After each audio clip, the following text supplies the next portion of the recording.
खुलुमबाय लोगोफोर, नोंथांमोनखौ बड' एसएम आपडेटनि गोदान भिडिअआव बयखौबो बरायबाय। आसा खालामो बयबो मोजाङैनो दङ। दिनैनि फिसा गेदेर रादाबफोरखौ फारियै नायलांदो। गिबि रादाबाव दं, गोजोनथाव खौरां, बर' सावथुना नेशनेल बान्था मोनदों। सिजौ 2020 बर' सावथुना 8KW जसेफ फिल्म एवार्ड देरहासार जाना 16 इन्टारनेशनेल फिल्म फेस्टिभेल 2021 त्रिशुर इन्डियाआव सायख'जाबाय। बर' सावथुन मुलुगनि थाखाय बेयो जोबोरैनो बाख्नायथाव खौरां। बर' सावथुना मोनसेनि उनाव मोनसे बेबायदिनो नेशनेल इन्टारनेशनेल बान्था मोनना जारिमिन रनसायगासिनो दङ।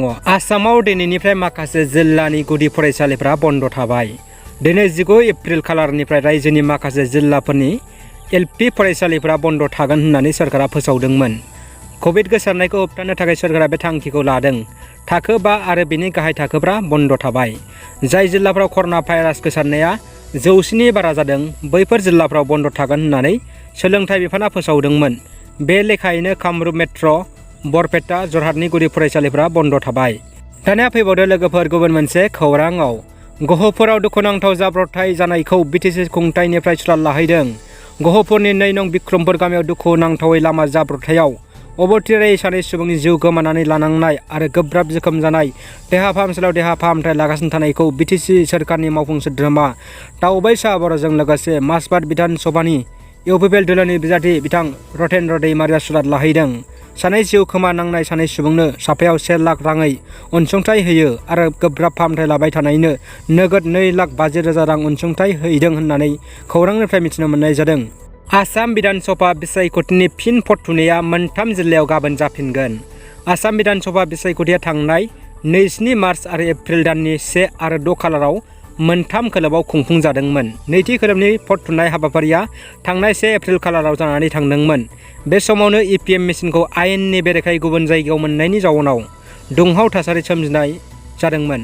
बिसायख'थि आय'गा आसामनि गंथाम जिल्लानि 4 भट मिरुआव गाबोन अदेबानि 20 एप्रिल खालाराव फिन भट थुनाय हाबाफारि बानजायदों। 4 भट मिरुआव जानो गोनां जिल्लाफोरा जादों फारियै करिमगन्ज, काछार आरो डिमा हासाव। गुबुन फारसेथिं आसाम बिधान सभा बिसायख'थिनि फिथाइ महरै फैगौ मे दाननि 2 खालारखालि फोसावनाय जागोन होननाबो बिसायख'थि आय'गा थि खालार फोसावना होनाय जादों। दानिया फैदो लोगोफोर गुबुन मोनसे खौराङाव। कभिड प्रट'कलखौ मानिनानै थि समावनो जागोन गोजौसिन गेजेर फरायसालिनि ओएचएस जोबथा आनजादा। कभिड प्रट'कलखौ मानिनानै जानो गोनां गोजौसिन गेजेर फरायसालिनि जोबथा आनजादखौ खुंफुंनो थियारि जादों होनना आसाम हायार सेकेन्डारि इडुकेसनआ फोसावदों।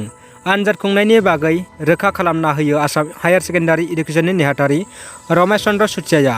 मासिगिरि बिथाङा खौरांगिरि मेलनि गेजेरजों फोरमायनाय बायदिब्ला फैगौ 11 मेनिफ्राय 14 जुनसिम थिखानाय सानावनो खुंजागोन आनजादा।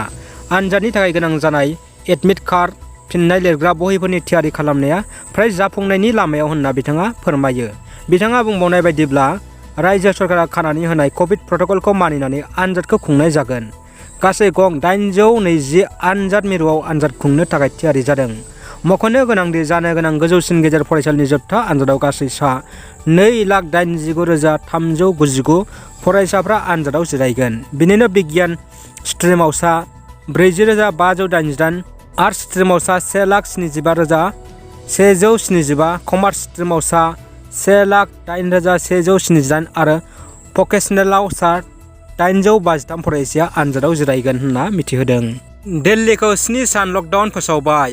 हादोराव कर'ना जिउसानि गाग्लोबनाया गोख्रै गोसारनो हमदों। दिल्ली रायजोआवबो कर'ना जिउसानि गाग्लोबनायखौ रैखाथि होनो सोरखारा बिथांखि लादों। हादोरनि राजधानी दिल्लीयाव 7 साननि थाखाय फोसावदों लकडाउन। दिल्लीनि गिबि मन्थ्रि अरबिन्द केजरीवाल बिथाङा दिनै समबारनि हरनि 10 रिंगानिफ्राय फैगौ समबार 26 एप्रिल खालारनि 5 रिंगासिम 1 सप्ता साननि थाखाय लकडाउन फोसावना होयो।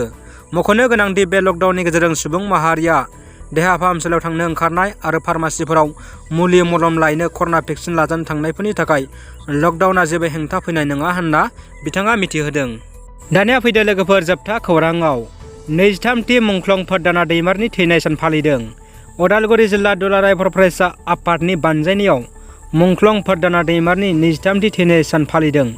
फारनेरि दख'रानि सिङाव थानाय दैमारिनि जोनोम जायगा सोमलेगुरि गामियाव।